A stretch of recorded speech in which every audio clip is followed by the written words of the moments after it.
ഉമ്മ, ഞാൻ അത്യാവശ്യം പണിയൊക്കെ ഒതുക്കി വെച്ചിട്ടുണ്ട്. എന്നാലും കുറച്ച് കണ്ട ഒരു പാത്രമൊക്കെ ഒന്ന് കഴുകാനുണ്ട്. എനിക്ക് എന്തായാലും ടൈം ആയിക്കാണ്. കാരണം മാനേജറോട് ഇന്ന് എന്തായാലും ചീത്ത കേൾക്കും. ഞാൻ പോട്ടെ, ബസ് ആണെങ്കിൽ ലേറ്റ് ആയാൽ അതും ആയി. അപ്പൊ ഞാൻ പോട്ടെ.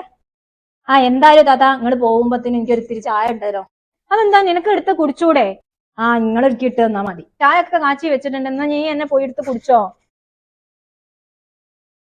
ഈ അതൊന്നും പറയണ്ട. ഇയോൾക്കൊരിത്തിരി ചായ ഇട്ട് കൊടുത്തിട്ട് പോയാൽ മതി. എത്ര നേരം വൈകാനും വേണ്ടിയില്ല. എന്താ ഇത് കഥ? നമ്മളവിടെ കാര്യം കഴിഞ്ഞിട്ട് മതി ബാക്കി എന്റെ കാര്യം. അല്ലെങ്കിൽ ജോലിക്ക് പോണ്ട.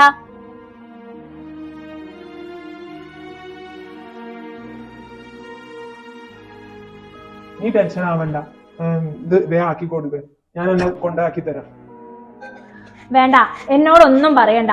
ആള് കാണാതെയും പാത്തും പതുങ്ങിയും വന്നിട്ട് എന്നെ സ്നേഹിച്ചിട്ടും സപ്പോർട്ട് ചെയ്തിട്ടും കാര്യമില്ല.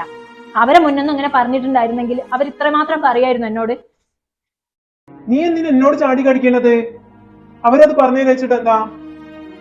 ആദ്യം വേണ്ടത് മറ്റുള്ളവരെ മുന്നിൽ ഭാര്യയെ പരിഗണിക്കുകയാണ്.